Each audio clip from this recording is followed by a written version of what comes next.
Então, dinheiro não é poder, tá bom? Coisas materiais não são poder. E eu explico por quê. Porque coisas materiais são condições. O que são condições? São coisas que se manifestam ou não. Um dia a conta corrente lá no banco, ela tem bastante dinheiro, no outro dia ela está lá embaixo. Não é assim?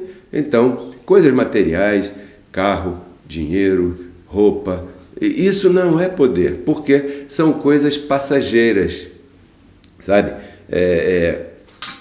Elas são condicionadas ao momento. Elas podem variar de acordo com o momento, né? E uma condição, ela é passageira e você precisa aceitar isso, que dinheiro não é poder. Por quê? Porque um dia você tem no bolso, outro dia não tem no bolso. Agora, conhecimento é poder. Sabe por quê? Porque conhecimento é abstrato. Conhecimento a gente poderia dizer que é uma coisa espiritual. Qualquer tipo de conhecimento é abstrato. Onde que ele está? Na tua mente. Você pode pegar o conhecimento? Não. Você pode ver o conhecimento? Não. Você pode beber o conhecimento? Não. Você pode comer e mastigar o conhecimento? Também não. Você pode pegar o conhecimento e colocar no bolso? Não. Quem tem conhecimento? Tem. Ponto. Né? Ninguém rouba conhecimento de ninguém, né? Então não é igual um carro, não é como um dinheiro, não é como uma carteira que você carrega teus documentos. Não, conhecimento ninguém pode roubar, né? E outra coisa, ele vai contigo sempre a qualquer lugar. Você está no banheiro, o conhecimento está contigo. Você está viajando, também está. Você está namorando, também está. Você está estudando, ali está. Você está andando na rua, você está praticando esporte, você está aqui, está acolá, está de passeio, o que for. Você está no bar, né, tomando uma bebida com os amigos, você está em algum lugar compartilhando qualquer coisa, trabalhando, aí está o conhecimento. Por quê? Porque o conhecimento é abstrato e te acompanha a qualquer lugar. Preste atenção, uma nação, um país que detém conhecimento, o que acontece com esse país? Ele sobrepuja os demais por causa do conhecimento, porque o conhecimento vai ajudar com que aquele país desenvolva uma escola melhor, desenvolva uns profissionais de melhor qualidade, desenvolva armas de melhor qualidade, superiores, coisas que outros países não têm, porque não têm o conhecimento. A isso eles chamam de conhecimento tecnológico, mas é conhecimento da mesma maneira.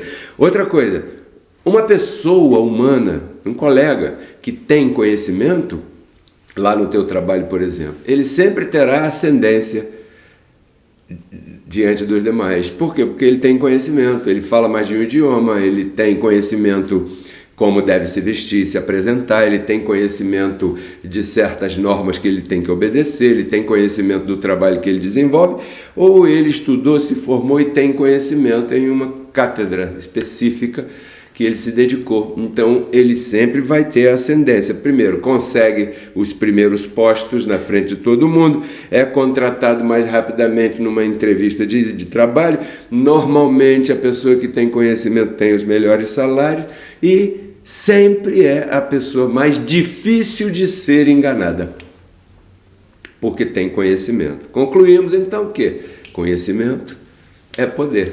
Verdade? Tá bacana, né? Então, trazendo aqui para a nossa área, né?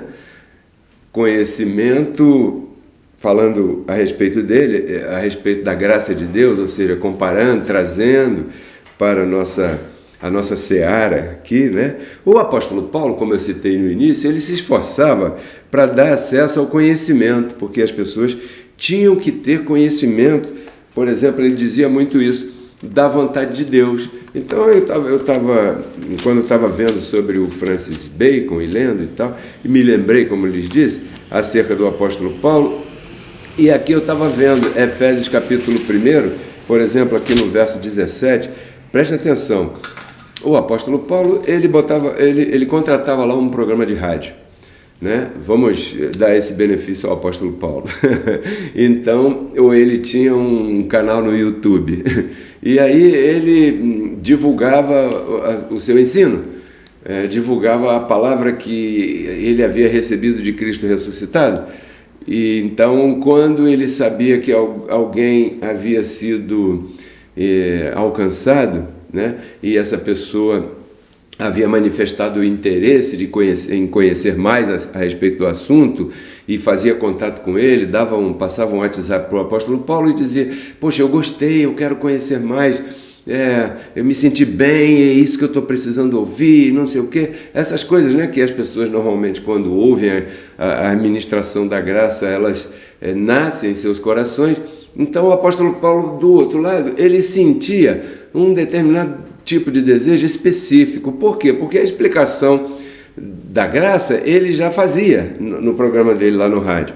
Aí, quando ele recebia esse feedback dos seus ouvintes, ele dizia assim: olha, eu não canso de agradecer pelas suas vidas e de incluir vocês em minhas orações, né, para que o nosso Deus dê a vocês um espírito de sabedoria e de revelação no conhecimento dele. Espírito de sabedoria significa um comportamento de sabedoria, é espírito com E minúsculo. E da onde nasce esse espírito de sabedoria? Da onde nasce um determinado espírito? Ora, um determinado espírito, nesse aspecto, nesse contexto que estamos falando, nasce de um determinado tipo de ensino, né? Então, de doutrina ou não, de educação, né? de informação, né? Então, aqui o apóstolo Paulo disse: bom, eu estou dando a vocês a informação, vocês estão me dizendo que estão gostando, que estão se sentindo bem e que querem mais e que essa palavra está envolvendo vocês. Então agora eu não canso de agradecer a Deus por suas vidas e orar por vocês, para que Deus vos dê espírito de sabedoria e de revelação no conhecimento dele. Então tem um objetivo claro e definido a graça de Deus. Qual é? Te dar conhecimento.